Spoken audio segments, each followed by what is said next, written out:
and I am so excited to be here today with Sal Marici to discuss his new poetry book, Sneezing Coyotes. First, just a couple quick announcements before we get started.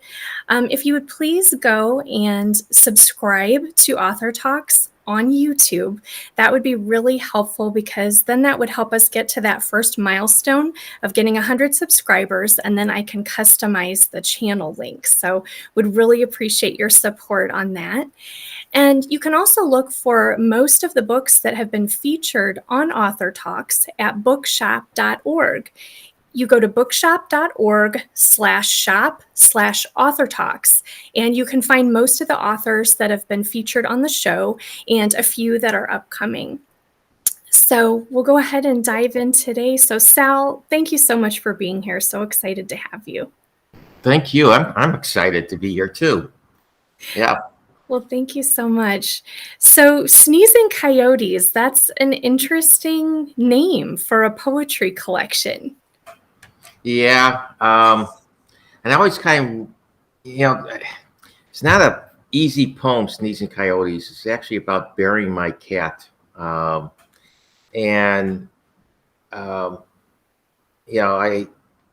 talk about the title itself. When I told people my next book, and I was playing around with the titles, and I said Sneezing Coyotes, and a lot of people started laughing, like a good laugh. And so I thought, well, maybe I should use that title, even though once you get to the poem, it's all about me burying my cat, so make sure that the coyotes won't get at her. Even though I dug the hole down up to my thighs, and no coyote would smell my cat if I put that soil back up there, but we just keep under each layer, 3 or 4 layers of soil, is more pepper and more pepper and more pepper.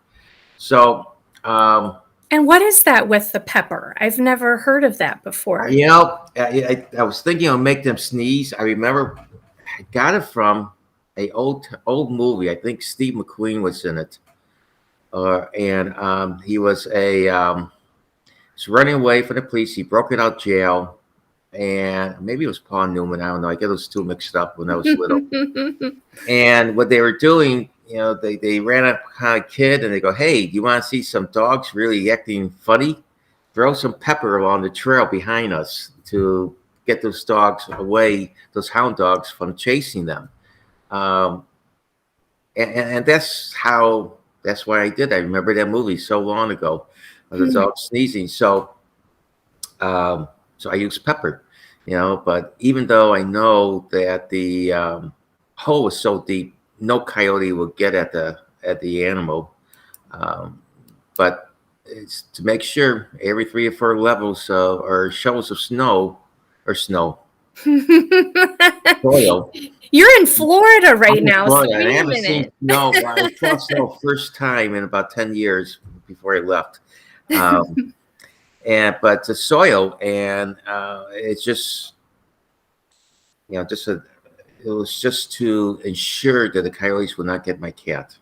But every time I mentioned the word or the title, Sneezing Coyotes, people got kind of excited about it. So I thought I'll just keep it in the book and see what happens. So it was kind of people's reaction to it that caused you to select that as the title for the collection?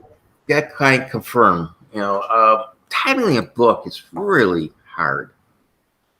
And that's usually, like a lot of times for a poem, it's the last thing that is done. And so it was really hard to figure out a title. But every time I mentioned Sneezing Coyotes, people just liked it. And I think it's a good fit for the book. I really do, especially with the cover we have on it. Yeah, my friend Kathy Negard, she drew the cover.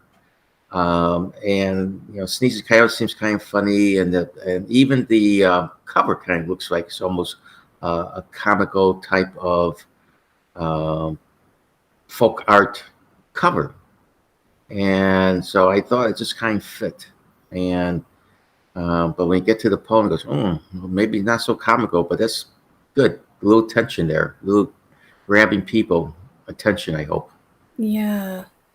I've had that experience as well of, burying pets, and oh my gosh, it's just Yeah. brutal emotionally, their passing and then burial and all that. And so like you said, it's definitely not a lighthearted thing for sure. No, no, no. But the idea is hopefully you write a poem with enough imagery that even though you don't say how much you're going to miss the cat, you show it. And digging the grave, it was cold. It was behind my house in Illinois. It was in the prairie, and I think it showed that how rough it is without saying it. Yeah. Well, would you like to go ahead and share that poem with us? Sure, sure. Let me see if I can find it. I don't have it marked down. Oh, page 13. And it's to me, it's a little rough poem. And the cat actually controlled my life. She was a diabetic, meaning I took her blood glucose tests at least twice a day, insulin twice a day, and if the cat blood sugar dropped really low, and I was about to go out for the night, guess what? I didn't go out for the night. So, but the cat was still doing good until the last days. She was eating and she was playful, so that's all that matters. Sneezing coyotes. Day before the vet injects barbiturates on top of Valium.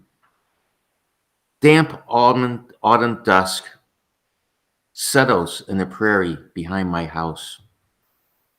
Whiskey burns my belly. I dig her grave, die deep. Tonight, the moon's surface reflects the sun, spreads silvery light over native plants. Coyotes sniff the hole's fresh turned soil. Today, the last heat of this black cat will generate leaves, passes through her cardboard coffin, warms my lap. Ruby curls as if asleep in her basket on the windowsill. Except wrapped in the minor league baseball t-shirt my brother bought me. Kathy and I blanket her with the slip Ruby slept on when it held her pillow cushion against mine. I lie on my stomach at the hole's edge, box wedged against walls, shovel chisel one side, 5 inches, carton slips, bottoms. Kathy shakes a black pepper tin. Grinds fall on a thick paper. Every 6 scoops of earth, she scatters more powder. To the last shake, thus the last layer of soil. There definitely seems to be a theme of death throughout this book. Would you say that that's the case? Not quite throughout the book, but there's a lot of it. A lot happened. Yeah. Well, there's a COVID thing that was always behind my head, and isolation. Some traveling I did brought out the history of some cultures that were brutal, which are in the book. But I also kind of hope that for a normal death, just like this cat or a friend of mine, it's part of life, and try not to be too sad about it. It's hard, very hard, and so yes, there is a lot of death in this book, but I'm hoping that it's more of a spiritual type of process than just plain grieving of it. As an acceptance of what life is all about. Yeah. I was definitely sensing the COVID backdrop to your book, and I know you mentioned that, I think, in a couple of poems Yeah. too, and so was this primarily written during that time, or was it written before that as Well, well? it's actually written. A lot of these poems were written during the time COVID, but a lot were written before. My last book, I think, came out in 2010, 12, about 4 years ago. They came Mm, out. And there was a lot of poems that I have written before my last book came out, Fermentation, and most of those are in here. So there's a lot, but the last couple years was really, you know, a lot of things are just flying at us, and a lot of changes, and so you can feel some of that in that. There's also I took a trip to Vietnam and mm, Cambodia, and especially Cambodia, where they come out Rouge there, and all the killings that they have done that, all the people they massacred, genocide, and also in Hanoi, in Vietnam, we had a guide there. These were the first tours I ever taken in my life, except for a little tour down the Amazon once in an open boat for mm, a week. And one thing that sticks out to me, that the guy was younger than me. He was probably in his 20s and 25. He said they're the first generation in centuries that probably what the country could imagine that they were not in war. mm, So he said, the people of Vietnam, he was talking when we're in a bus. He talked. When we're outside, there was things he couldn't say because well, it's a communist country and there was no freedom of speech there. mm, But he said, yeah, this is, people may not be quite happy with the government being so strict about it, the communications. But he said, we're happy. We're not in war. mm, And that kind of hit me, and I go, wow, that's it. They had if you read their history, they've been fighting China, they've been fighting everybody throughout the whole history. Then the French came in modern times. They took over, they fought the French, and then French lost, and we came in and we left. And um, yeah, so it's kind of interesting. They call it the American War in Vietnam. And so we call it the wow. Vietnam War. Yeah, Oh my goodness. yeah, How powerful is that? that is very powerful. Um, yeah, because we were the invaders, and we were, and so we were the American War.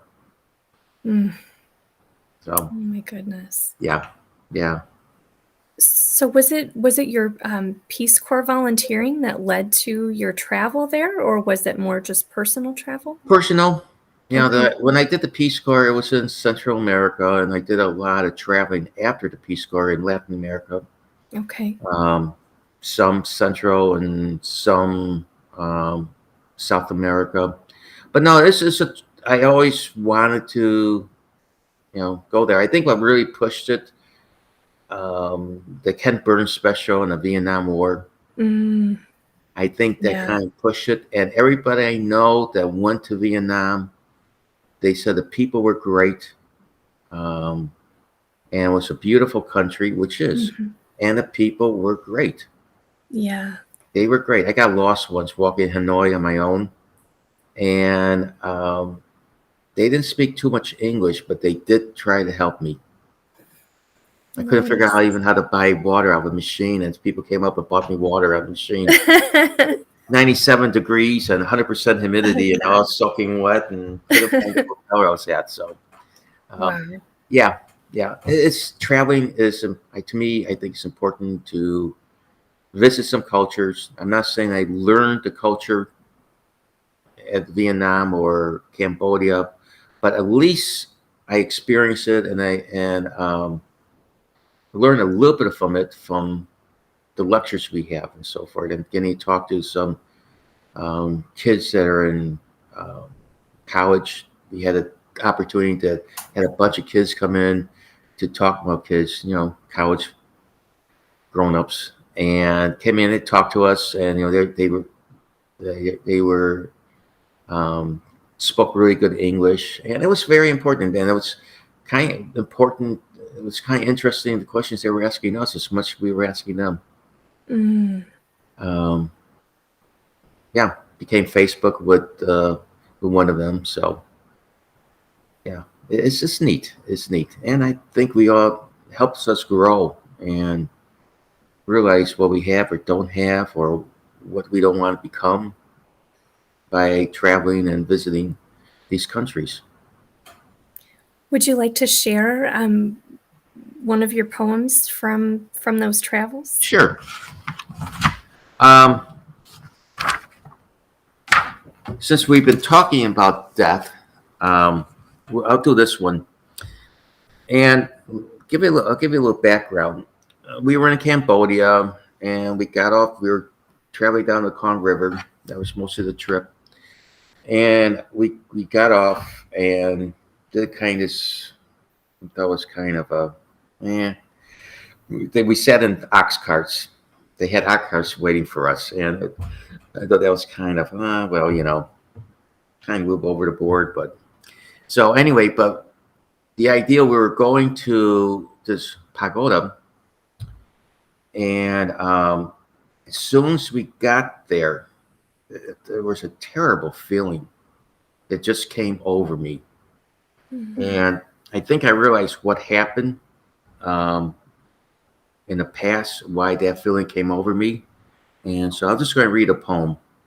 Okay. And we'll see what happens. Title: Roaming Souls Who Do Not Have a Passage Ritual. A cement wall with crumbled segments surrounds this Buddhist complex. Inside, a pagoda stands, whitewashed, one-story rectangle with worn, ornate roof. One of the few Khmer Rouge did not destroy. It held prisoners.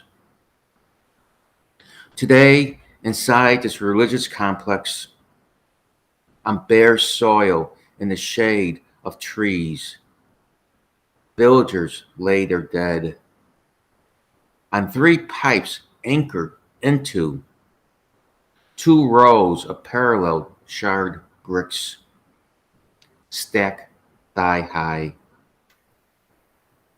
Outside these grounds, farmers unearthed bones, rotten cloth, relics from those the regime killed.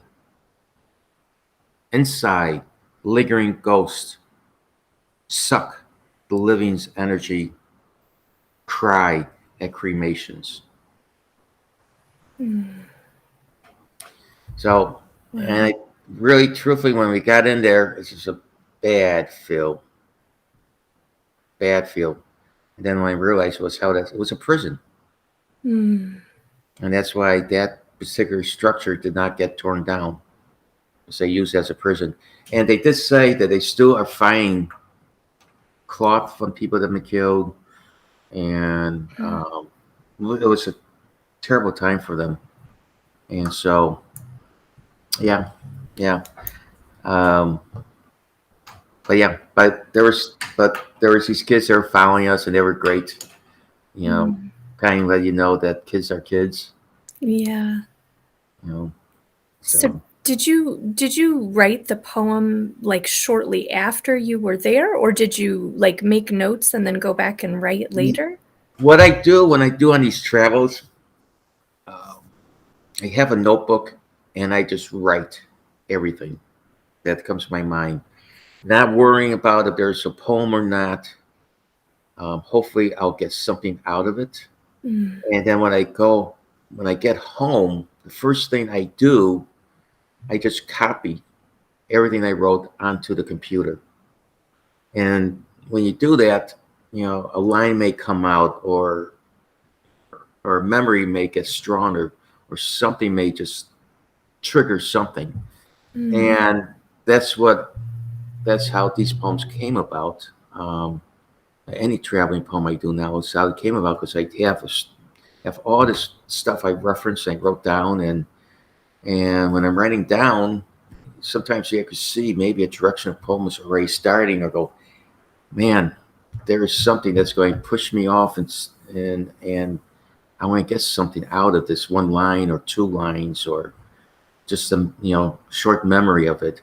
But the notes alert you, makes you go back, reignites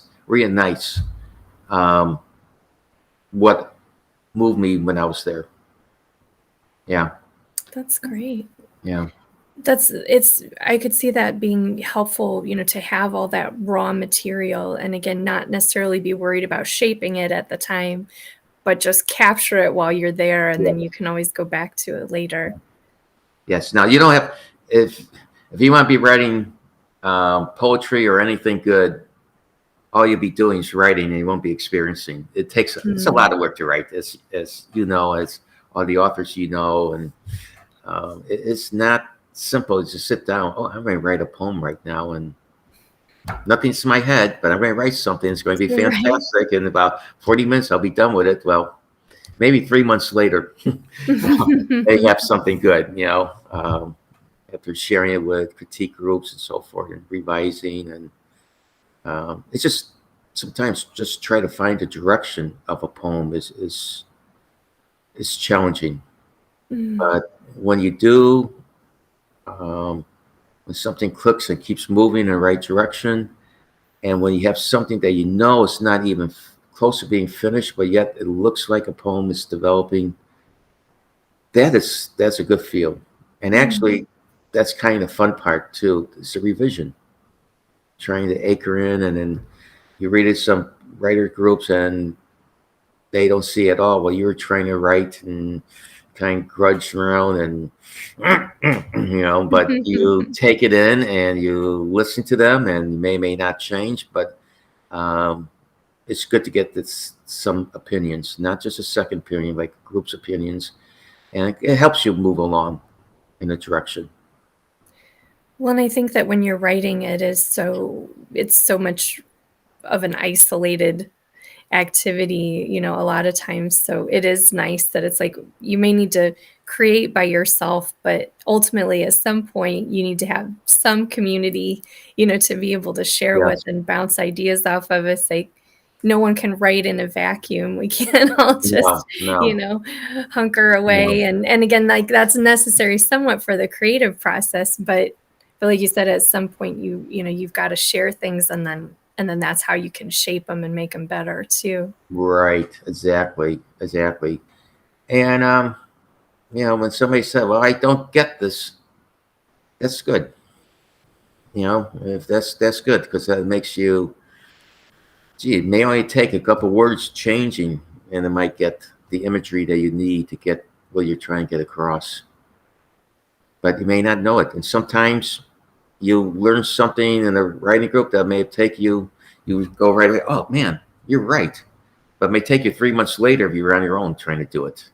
So, yeah.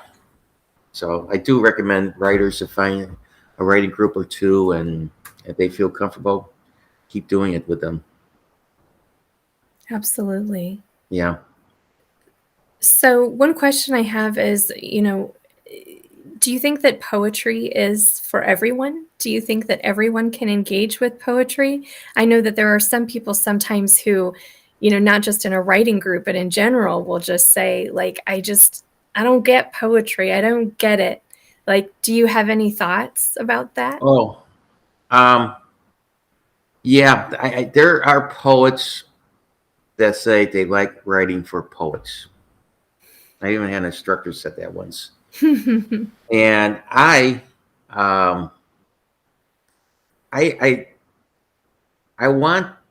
like to say, okay, my poetry is for the masses. Okay, Carl Sandburg type of thing, which I shouldn't say that out loud, because Carl Sandburg now is not a favor. He's not in favor right now. But yeah, it's like for me, I like to speak for myself that I would like to a reader and not poet. People say they don't like poetry, and I have a lot of people, they say they don't like poetry, and I read a poem, go, wow, that's really great. Then I try to be shameless to tell the book, wow, I don't like poetry, so I don't buy poetry books. But you say just like this poem. I like to have enough imagery in there that at least they could see, at least on the surface of what's happening. Mm.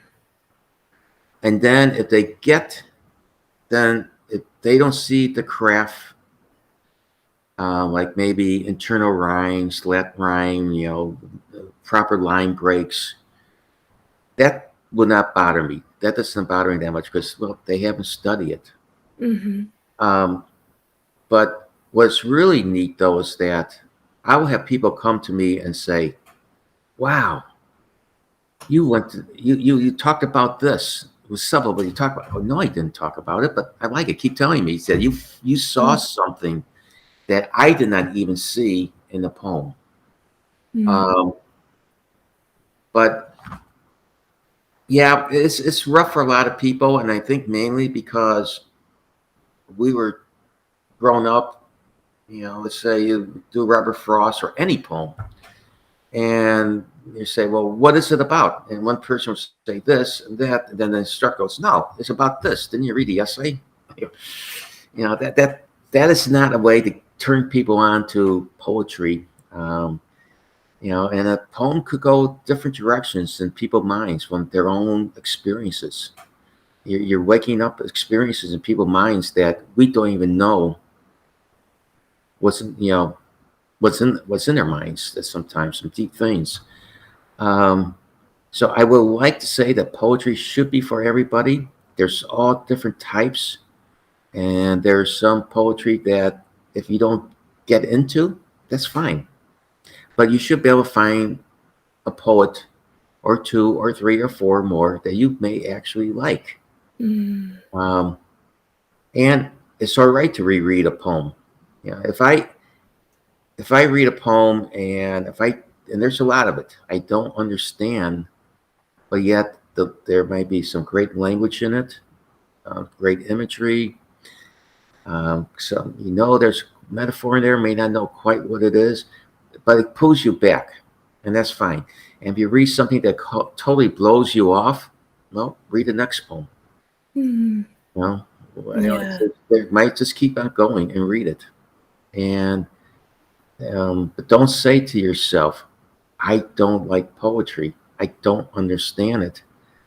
Um, you know, I might mention a guy's name that a lot of MFAs hate. His name is Billy Collins. Oh, I love Billy Collins. Yeah, but there's a lot of MFAs people that I talk to after readings. Oh, they don't like the guy. Hmm. And A little there's too down to earth, maybe, I or think down to earth. Maybe he's accessible and that successful workshop too. poem probably also isn't a favorite of Yeah, MFA people. and so but maybe because he's successful, I don't know. Um, Yeah. and another poet that's no longer around with us, Thomas Lux. Mm.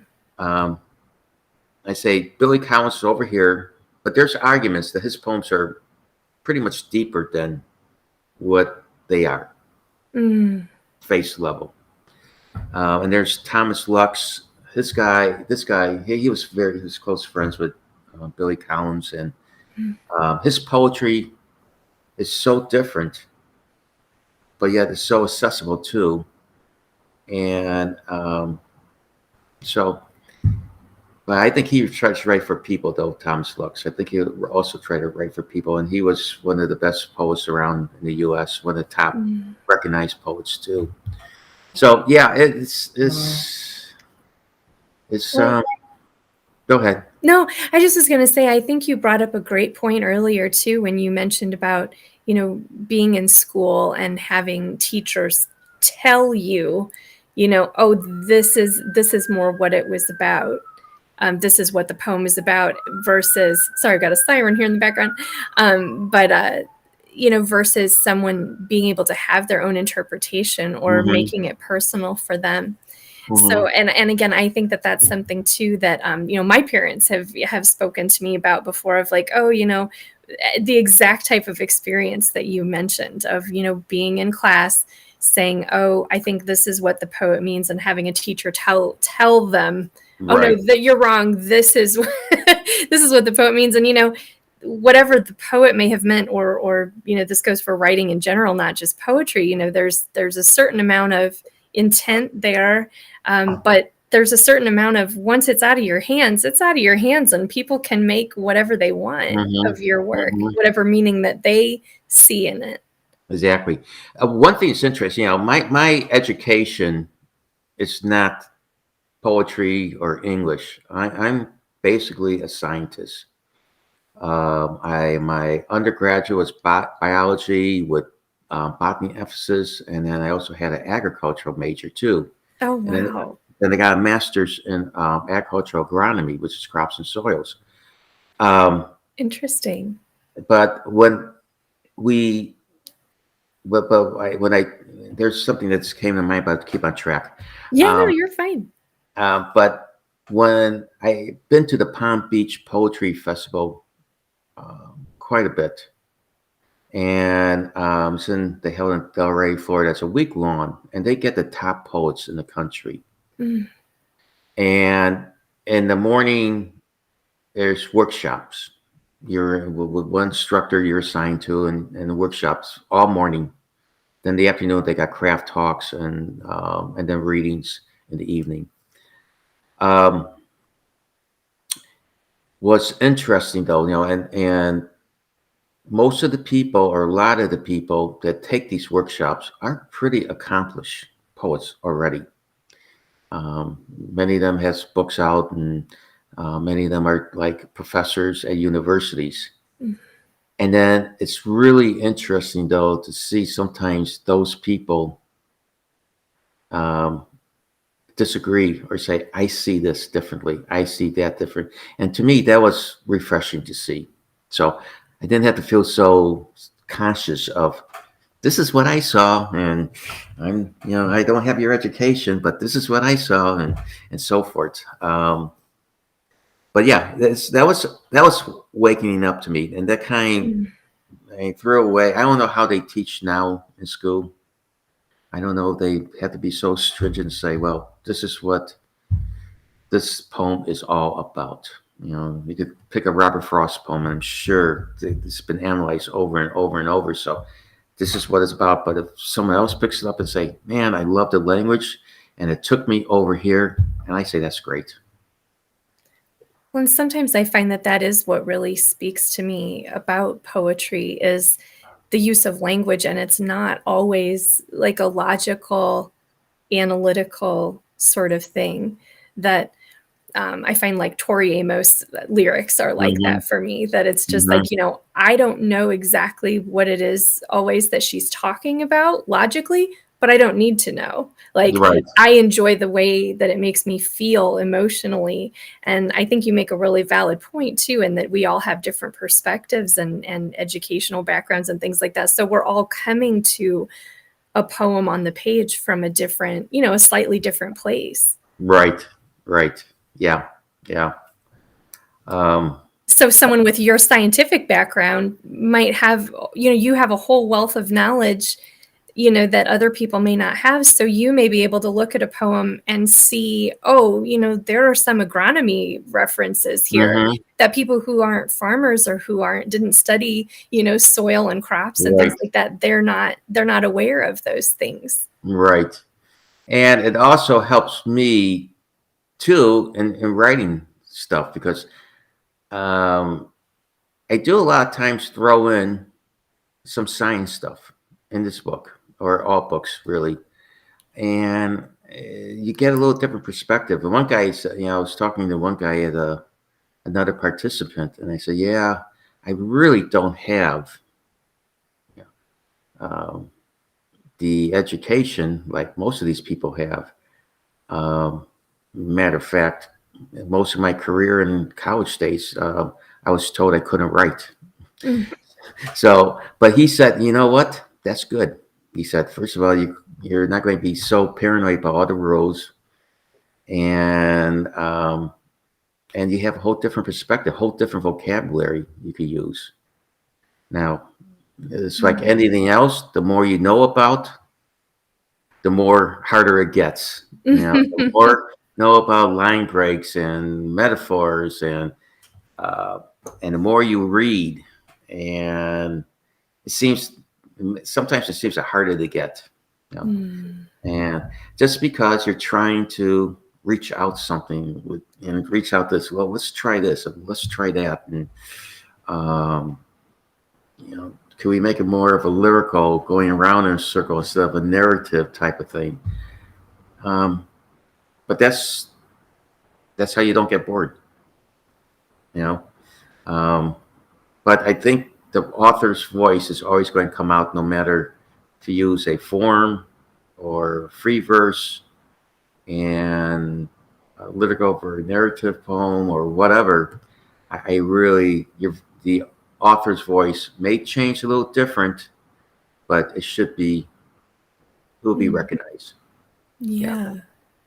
So how long have you been writing poetry then, Sal? I tell people, I think 2001, because that's the first time I got a poem published. And it was in a magazine that said, submit, we're easy. So I submitted it and I got in. I go, oh, this is so fun. This is easy. Oh, wow. And then I submitted again and I got in. And then I submitted again and I got rejected. And I actually kind of felt pretty good. I go, hey, maybe they're not just taking everything. And soon after, the magazine collapsed. Oh, gosh. But the Midwest Writing Center, they used to have an out loud once a month. Let me just say really quick, the Midwest Writing Center, for anyone who doesn't know, is a Quad Cities-based nonprofit organization that is dedicated to helping writers. And I used to serve on the board. I think I actually met Sal, through that organization years ago, and did a poetry reading together. So just a quick soundbite for Midwest Writing Center. So go ahead. Okay. And this is very, very new. And so I went to the Out Loud, and there's a man named Charles McBride, and he was a poet, and there was a spin-off organization called Quint City Poets. And it was held once a week at the library, or once a month, at the library. And he invited me to come to it. And I did. And these poor folks, they heard some pretty bad stuff from me. Some really bad stuff. But they were so encouraging too. I walk out there and go, this is the best poem ever. I go and walk out with my tail between my legs. No, that's not right. Then you go home and you start thinking about it. Maybe they are right. But anyway, he was especially helpful. I remember one time he just turned to me and said, "You'll get your voice." That's what he said to me, McBride. And then one time after that, he turned to me once. He said, "Don't let anybody change your voice."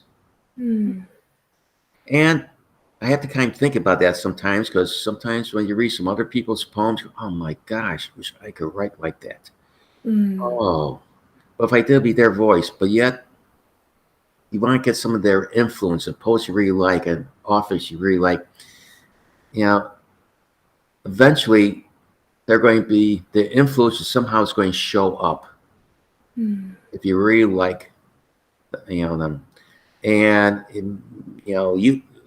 the readers may not recognize it, but you will. Those. Oh, I have some. Yeah, this is pretty much about Thomas Lux. Boom, boom, boom, boom. Or Kim Adionzo. She's another great poet. Also, kind of the hots for her too. She's very pretty. And I shouldn't say that online, but anyway, But her poetry, Kim Adianzo, she has a new book coming out or came out. I would say pick up her books or one book at least and see if how you like it. Gut wrenching stuff. Um, and you know it's very accessible, but man, you just want to go back and reread it again and reread it again. So I'm surprised that you don't consider yourself like a lifelong writer, because that's sort of how you come across to me. And I think especially reciting your poetry, it feels to me like it's in your blood. So I'm surprised to hear that you feel like, oh, I've only been doing this the last 20 years or so. it's probably because I was discouraged to write throughout my life until recently. Really? Yeah. Well, Tell me more about that. first of all, I do have a little speech impediment. I remember in grammar school, once a week, they would take me out with a couple other kids to speech class, and I was diagnosed. I have a lazy tongue, and I think it's actually a physical thing. Somebody told me that the tissue between my tongue and the bottom of my mouth is too short or something. But so that kind put a little hinder on it. And I just learned from my teachers, and even when I started working, that, geez, you're a lousy writer. So it kind of like embedded in me.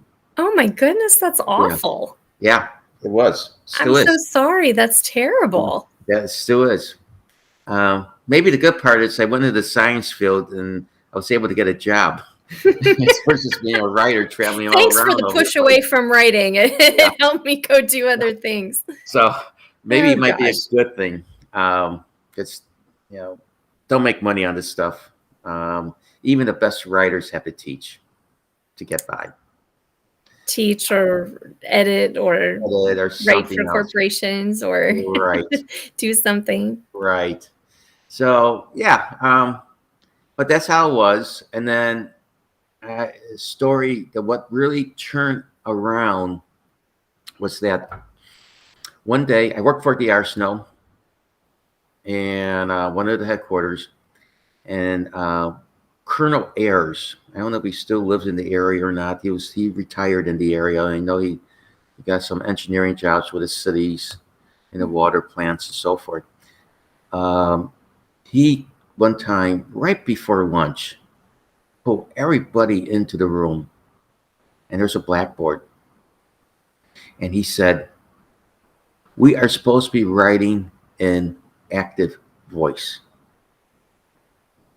And simple example, the ball was thrown over the fence. Well, who threw the ball? We don't know, so it's passive. The boy threw the ball. The girl, what did I say? The ball was thrown over the fence. That's passive. We don't know who did it. Active. The boy threw the ball over the fence. And when I was working, anything I wrote, no matter how mundane, I have to get sent up to get approval before it was to be sent out. And at that time, all my bosses wrote passive voice. So they kept changing everything. And then finally, when we were forced to write active voice, things just completely 180 degrees. The only time they could not like what I wrote was if they disagreed with what I was saying. And that's their prerogative. They're the bosses, but my job was to express why we should do this way and that way. And so that kind of just switched everything around, getting people to realize what active voice is a passive, and we have to do active. And prior to that, everything was so passive writing that I remember one time my boss changed the letter so bad, I just signed off on it. And then I met the guy who the letter was for. He goes, that letter was so terrible. I have no idea what you said. I didn't either. I didn't write it. I didn't write it. Me either. I have no idea what it says. Because it just didn't say anything. It was going around in circles, and there's nobody to blame the action on or what they were supposed to be doing or why in it. So that is why I say I'm pretty much of a late bloomer in writing. But I'm retired now, so I have more time to write too. Yeah. Yeah. Yeah. Well, let's hear another poem from Sneezing Coyotes. Okay.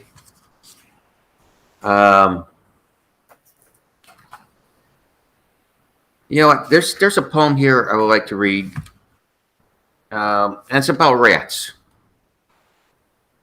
And let me see if I can find it. I had it down here. I don't want to spend too much. I don't have a mark. I should have, but I don't.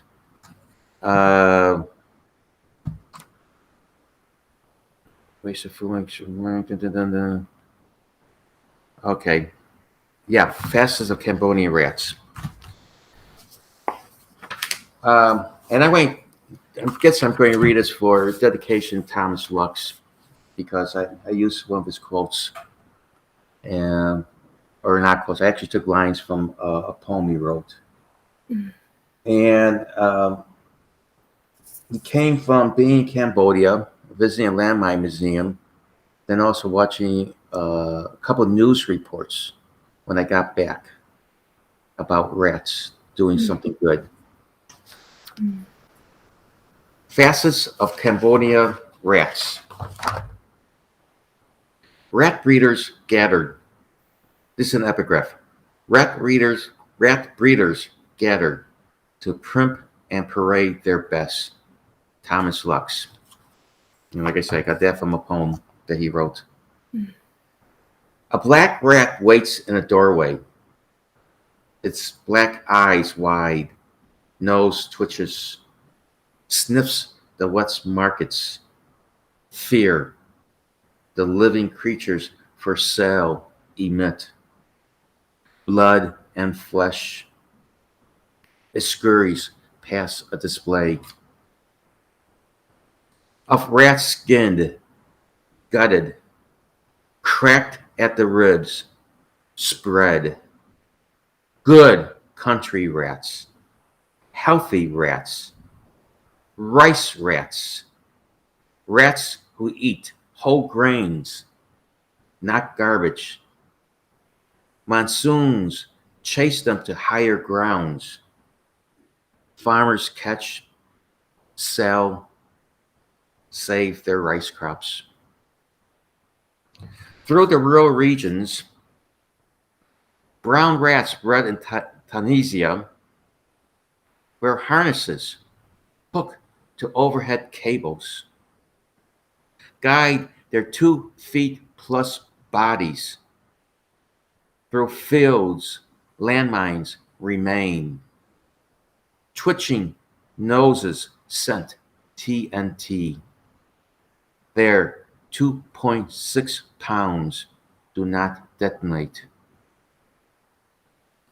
After a day of detecting explosives, Magawa walks her colleague's shoulders. Nipples, peanuts, bananas, sometimes watermelon rinds. She kept farmers and children limbs attached, not blown from the devices American left. A metal hangs around her neck. So what happened is that we went to a landmine museum. I actually saw that on the news when I came back.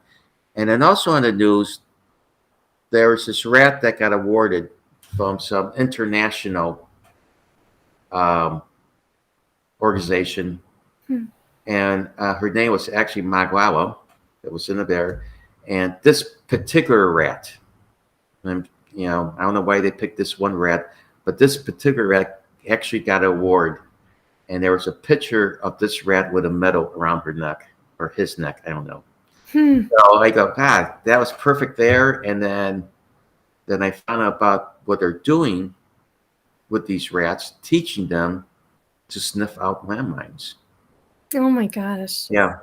So you start with a dirty rat in a wet food market, the wet market, where they're selling live animals and stuff, and then end up, don't want to touch that rat. And the Campbellians won't eat those rats. They only would eat the rice rats. And so, yeah. And so, that's another too. I had no idea that this was going to become a poem, but when I saw that on TV, that newscast, and then I read some articles and did some research, and then I started to write. And I was lucky enough that I came out with this came out. The direction of this poem came out like this. Yeah. Yeah. So what would you say your path to publication was like for Sneezing Coyotes? Well, I'm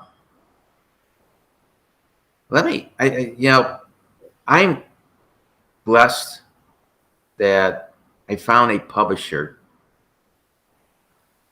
and he likes my stuff. What happened was that was great. Yeah, and then I'll tell you about. Then I'll get to about the Sneezing Coyotes, which I think was one of my hardest books. And some of it was more. What number book is this for you? This is number 4. 4, okay. 1 chapbook and 3 full-length books. Chapbooks about 18 poems, and my other books have around 60, 62 poems or whatever. Okay. So I was the first Midwest Writing Center poet in residence. I became it when I retired in 2010. The day after, I was a Midwest poet resident writing. So Steve Simpkins, the publisher of, he's the CEO, the guy that runs Ice Cube Press, which, by the way, go to icecubepress.com if you want to buy a book. I strongly recommend it. Or you could contact me through Facebook or my email, which is redwineandgarlic@yahoo.com. Just being shameless, folks. No, that's great. And red wine and garlic, all spelled out. And he saw me read a poem at the conference, and it was about roasting garlic. And then he came back the next year, also teaching a class. And he said, "Come to my class." And it's about how to solicit publisher. Well, I didn't pay for it. I don't care. Come. So I sat in his class, and then I think he heard me read another poem during that week, and about some kid in Guatemala lost a leg and playing soccer. It seemed like it didn't bother him. He has a leg loss, so he's still playing soccer. But anyway, Steve, he gave another talk, and my instructor and I went out for a beer afterwards with him. And he said, I had this book, my chapbook was ready to go out with another publisher, but things were not happening cool. It was going to be more of a problem than anything else. And I'm not making a living off of this, but I do like to have somebody I could work with, I could promote it with. And so we broke up. And I thought I'll never get a poem published again. And so I was talking to Steve, and I showed him where I've been published before, and he said, "I'll do your book." And, I go, "What?" But make it short because I'm busy, Okay, we'll make it short. So what I did immediately, I sent him a query to show him I'm serious of this book. I didn't want to show him taking advantage. I didn't believe it. So he got it out, and it came out. Took a while. I think it was a couple years later. It came out, and then, man, we did good on that book. First run, of course, it was my first book. People are excited to buy a book from me. When I get the book 4, people are saying, "Okay, I don't think I want to spend that much money anymore on you." I was warned about that. It's funny how that happens as soon as cost is involved, isn't it? Yes, yes. Especially this book because of paper and print that went up. But anyway, we sold the first was only 18 poems. And in the first 2 weeks, we sold 75 copies and we ran out. Oh my gosh. Yeah. So that's great. I have it there. I don't know which way to turn and stuff. Yeah, you're good. So that's mortals, nature, and their spirits, right? I might go in close the shade for a second because I'm seeing that's fine. Yeah, I could see the sun coming on you there too. The sun has changed since we.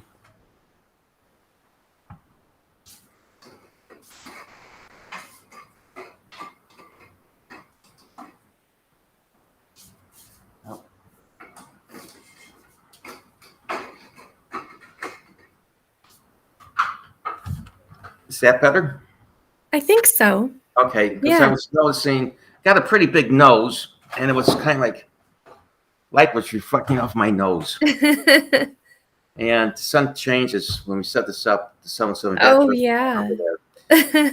So then he said, "Let's do another book. I know you have poems." And I did have a lot of poems sitting on the side. And 2 years we came out with this book. Whoops, there's also sun there. I apologize. Swish, Through, and Sniff with my great uncle Luigi on the That's cover. A great picture. Yeah, it was my hero. I was 96 years old when I got there. God, I don't know my left and right. Yeah, oh no, it's all mixed up on this. I never know either. Yeah, and that guy was my great uncle Luigi. And maybe return here. Yeah, maybe that's. Yeah, there we go. There we go. And I've seen a few times in Sicily. And this photo was taken in his lemon orchard that my dad was owned, and he was 96 years old. Wow. And never took a pill in his life. He just slept in the shed when he was sick, ate lemons. And 97, he was riding his bicycle with a sack of lemons on his back and got hit by a truck. Oh my goodness. But hey, no nursery homes, no assisted living, 97 years old. Yeah. Oh my goodness. Yeah. You couldn't ask for much better than that, I don't think. Right. Wow. Yeah. So anyway. Amazing. So, and I wanted to mention really quick. So, Steve Semkin, publisher of Ice Cube Press, publisher of Sal's books, actually had left us a comment. He was watching for a little while and had to run, but he left us a comment. So, I'm sure he'll probably go back and catch the rest later. But no, I think that's you give an excellent point there about it's great to find an advocate, a publisher advocate for your writing, and kind of once you have an in somewhere, it sort of definitely makes things easier. It does. I think he may have more confidence in my writing than I have. I think that's usually how it works. I'm sure you would have more confidence in my writing than I would have too. Yeah. But no, I think you do have a distinctive voice, and I think the things that you bring out are very, they're very deep and spiritual, and as I was saying with this book, there's a lot of reflections about death, about people in other countries and their hardships, about environmental difficulties and homelessness and things like that. So it's I think it's almost speaking to the idea of kind of poet as observer and more than observer, but kind of shedding light on issues that people need to be aware of and might do well to reflect more on in their own lives. So yes. Is that something that you'd say is kind of a goal for you as a poet? It comes out yes, I will say so, because if you don't write what you know or what you feel, it's not going to do anything. And also, you have to be surprised. The author has to be surprised. The poet has to be surprised too. And I didn't make this up. I had a Chase Titchwell is a very good poet, and she said, and I forgot where she got it from, but if you're not surprised, if the poet's not surprised, the audience will not be surprised. Mm. And Frost said it's pretty much the same thing, and someone else said the same thing. So this is not new, and that's pretty important, and that is why a lot of times you just have to go on a blank page, and or you may even have an idea, but if you think you know where the poem is going, it won't work. You may write something, but you're not surprised, and the audience won't be surprised. But it does. But the inside of you does come out. If it doesn't, then it's not true. It's not a true reflection of what you're writing. Yeah. So showing up to the page and letting it flow and allowing yourself to be surprised at what comes out. Exactly. Yeah, when you're writing, or for me anyway, let's say I have nothing in my mind to write, and I'm just typing away, and then let's say I'm writing about this pen sitting on the table, and gee, there's grains in the pen and the table. Well, maybe you're imagining it's a map or something, tropical map or something. And then, okay, so now it's table's ground, so maybe it's like a desert or something. It's just things just keep coming. Makes no sense at all. The free writing, a lot of it makes absolutely no sense. Then, boom, desert. And then also maybe seeing a movie of camels or something, or Lawrence Arabia, and then you get it in one direction, and you're starting to go along, and then boom, do I go right or left?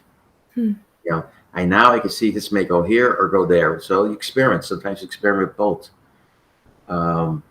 and that's how these poems come about. You really don't know what's happening or where you're beginning with, but there's something that gets you going. Yeah, that's how it works, at least for me. Yeah. How it works for me. No, that's really interesting. Would you like to share a couple more poems from the book? I wondered if we could maybe hear the two about George, like back to back. Okay. And maybe you could give us a little intro. One thing we didn't, I think, answer your question about this book. It was kind of one of my hardest books to write. Oh, you started to say that. Yeah, and I think it was more of a mental thing, because the more you know, the more you question, which is good, and other people's voice is so different, and maybe try to imitate or at least try to progress, which I think all my books you see some type of progression and voice change, but yet you'll know it.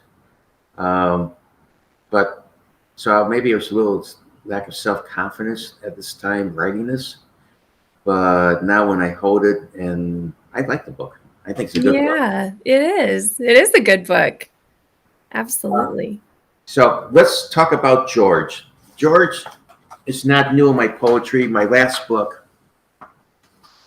was already at the publishers around the time he died.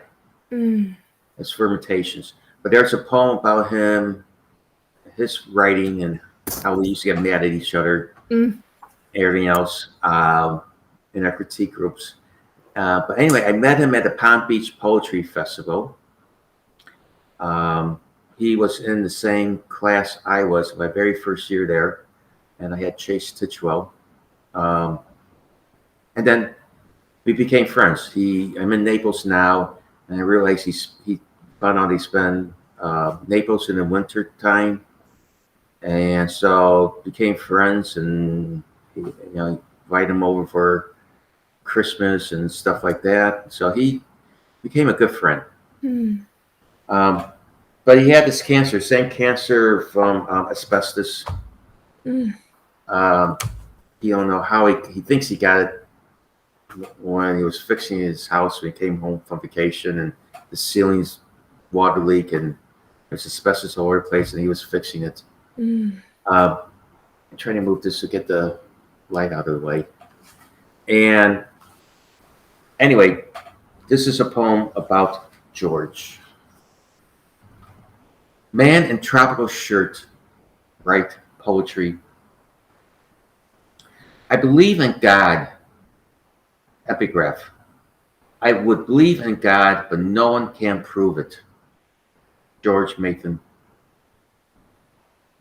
George wears silk shirts, tailor cut, birds, flowers, a line in the front when buttons fashion holes.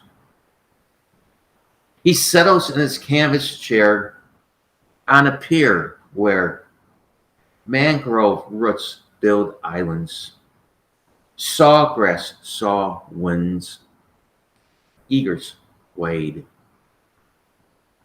Inside a blue notebook, ink scripts his thoughts, sentences about ecosystems, cultural, biodiversity, us, him. For 16 years, this missing and fused vertebrae induced stiffness. He can't swivel, bend, plant seeds, pick eggplant. Fluid fills his one lung, overinflates if he scuba dives. Unwanted tissues grows, turns into hard lumps, hurts beyond aches. He slows his body. He leans into a couch, lays laptop on his lap, taps keys, revises. Poems become his eternity. Mm. So it shows how this man was so active and he couldn't do this stuff anymore, and poetry was his savior. Mm. Writing. It's really powerful. Thank you. And then here's another poem. He died in Naples, Florida, during the season down here. There we are. Gee, I apologize. No, it's okay. It's not your fault. We'll try to. We can wrap this up pretty soon before the sun's like completely in your eye. Well, we could close the shutters and that'll work. I guarantee you. Something will happen. Title of the poem is "As We Wait for His Transport to Cremation." Dedicated to George Mathan. George's body lies in bed, mouth ajar. His skin, each minute turns in a shade of white, paler than before. In front of his grandpa's corpse, grandson flips through tropical shirts. The few items George's daughter did not pack for me to take to Goodwill. Grandson picks one. He pulls his t-shirt over his head, slips his arms through sleeves. When buttons fashion holes, birds, flowers align. A friend of George, who has the same name, who influenced George's poetry, wears a tropical shirt he selected from the stack. George would smile if he could see them, wear him, but he said no afterlife exists. So I tried to, once I got this poem written, and I realized, this is actually something good about George, some how they celebrated him by wearing his shirts. And I was a little nervous in putting this poem and the other poem in there. They're only one poem apart. Another poem about death of a turtle this time. And I had the lines in both poems, slips his arms through sleeves, or where buttons fashion holes, birds, flowers align. Those last two lines. And I was kind of nervous about putting them in two different poems, but that was his landmark.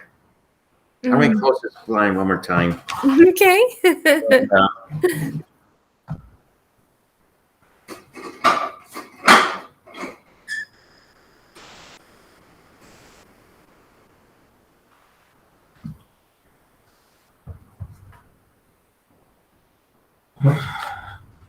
Better? Yeah. Yeah. Okay. Yeah. Okay. The sun did not listen to me. I told the sun, stay there. Imagine that. Then you can move all over the place. I don't care. But the sun did not listen to me. There we are. My chair in the right place. So yeah. So that was for George. Yeah, good guy. Well, and I think with the second poem that you read and that last line, it's sort of a powerful idea of, people celebrating you in your absence, whether you believe in an afterlife or not. Right. Like it's just kind of it's like a gentle kicker kind of a thing. Yeah. That has a nice impact, I think. Yeah. That you're going to be remembered. Yeah, absolutely. Yeah. And luckily for him and for us who knew him, we'll be remembering a good way. So what would you say overall you hope that people take away from this book? That's a good question. Overall, well, first of all, I just hope they something ignites inside of them. I know that's pretty vague. That one, get to know maybe the world a little bit and other cultures a little bit. And also, there's poems in the Midwest in here too. It's not just Vietnam, Cambodia, Central America. I mean, there's poems in the Midwest. And basically, people are the same. We want human rights. We want to have food on our table. We want to do better. And hopefully, maybe that will come out with this poem. And in some places, things are improving, I think. In some places, well, maybe not so much right now. But basically, we all want human rights and we want to have a good life. I think that's what I want people to get out of this. Absolutely. Pretty much. Yeah. I mean, even the COVID poems, I never even mentioned the word COVID. Well, I did in one poem. There were more biology and trying to get people aware of global warming and issues that, not fun issues. And so I think I addressed those issues more than I did in my other books. And I think it's just because of the politics we've been having and the global warming seems to be getting worse and worse. Global warming, we're supposed to be, the motto said what's happening, global warming is happening, but it's supposed to be happening 30 years from now, not today. So, yeah, I think that's maybe get some awareness and understanding. And that's what I'm hoping people will get out of it. Yeah. Once they read the book and think about the poems a little bit and see some stuff. Yeah. Well, Yeah. sounds good. Yeah. Sounds good. So what's next for you? Are you still writing? Are you Oh working yeah. on another collection? Yeah. I'm writing. Um, but when you get a book out, you spend more time trying to promote and write. So Yeah, you're in promoting mode right now. yeah. But I do try to write still. I do have a couple of critique groups I go to, but I'm thinking maybe I've been kayaking and then learning how to kayak, sea kayaking. I bought a 17-foot carbon fiber kayak for sea kayaking. And it's a challenge. It's a challenge trying to take 17 feet in a mangrove where you have to twist and turn, in which you could bend the kayak in half to get by. Learning how to paddle correctly and everything. Learning how to do self-rescue, and hopefully this season I'm going to learn how to row a kayak. But I'm thinking kayaking, but I think it's going to evolve into something else. And mainly about the environment. One time last year when the red tide came, we kayaked in the mangroves. Not only I could not keep up with the folks, it was too new how to maneuver it. Got better at the end of the season, but all we saw were vultures and dead fish. And I kayaked with a friend of mine. He was, before he retired for the 2 counties down here, he worked for the counties in environmental programs, working with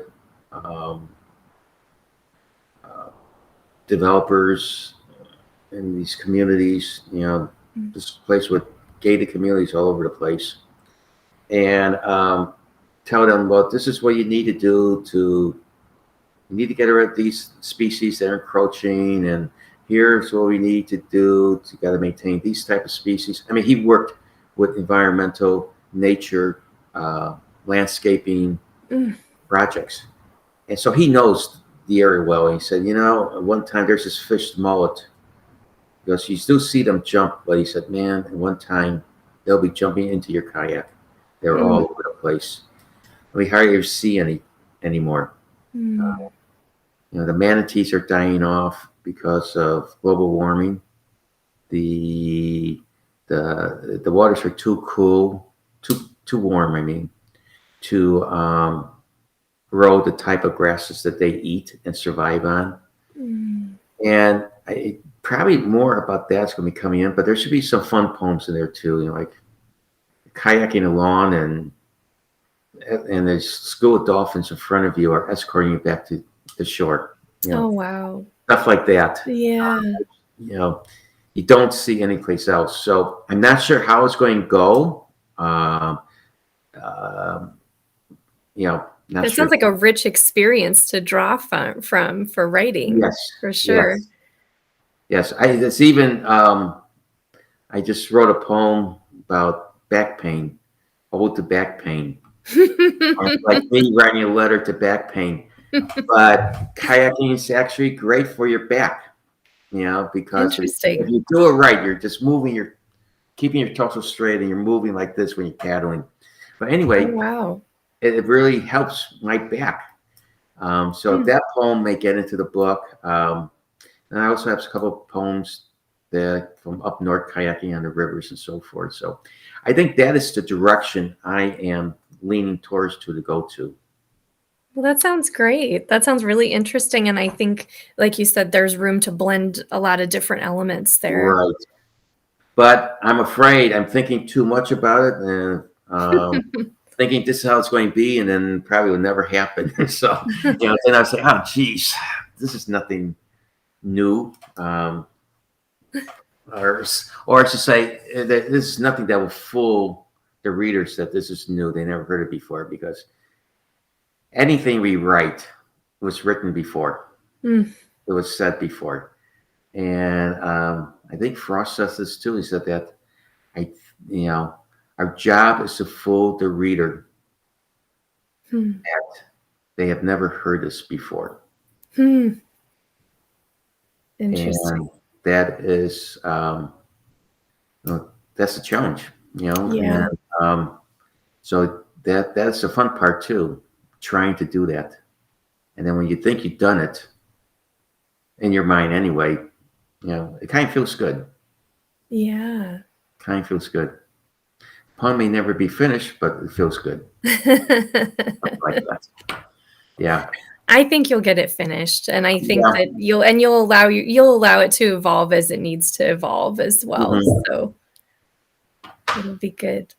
Mm-hmm. Mm-hmm. Well, I just thank you so much just for being here with us today. Thank you for sharing your poetry with us, a selection of it anyway. And I encourage everybody, go get Sneezing Coyotes. It's an excellent collection. It'll definitely get you thinking for sure. And is there anything else, Sal, just that you'd like to add? No, this was a lot of fun. A lot of fun. I'm just I'm thinking so glad. one last poem to say goodbye. You think there's Yeah, I think it should be your pick. okay? Maybe we've been reading poems across seas, and let's try this poem here, and try to bring the Midwest, a relationship between the Midwest and Vietnam. Okay. Okay, to survive, walk straight. A township road in the Midwest cuts through cornfields, orchards, on gravel pressed into tar. A squirrel's eyes swell black. He stops, stands on two legs, head whips left to right. Impulse drops him on all fours, about face, run. Pickups, pickups tired, meets the rodent before he reaches the ditch. In Hanoi, I stand on a curb. My head turns right, left. Detect a 10-second window. Decide. Step into the street. Adrenaline bulges my eyes. I blaze a steady pace on a linear path. Scooters and few cars twist and swirl around. Predictions of my actual locations. Resemblance of Mississippi steamboat pilots navigating appearing rocks and rapids. Very nice. I love the parallel in that poem. Mm-hmm. It's really nice. Mm-hmm.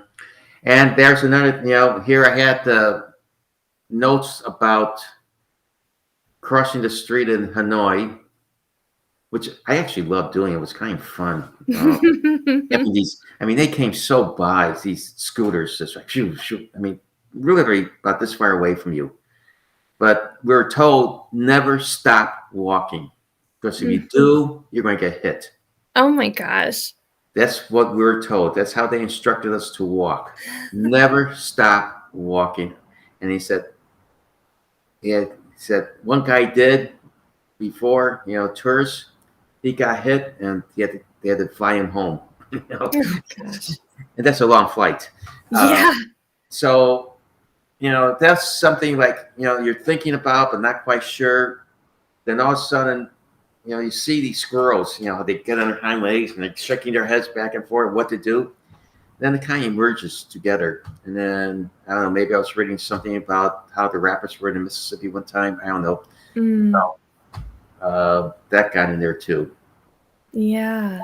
Well, it seems like a good life metaphor as well, kind of the the just keep going, just keep walking, just keep moving. Great. And that's hopefully people saw that in the title too. Yeah. Absolutely. Well, Sal, thank you so very much. Just so pleased to have you. So great to hear you read again.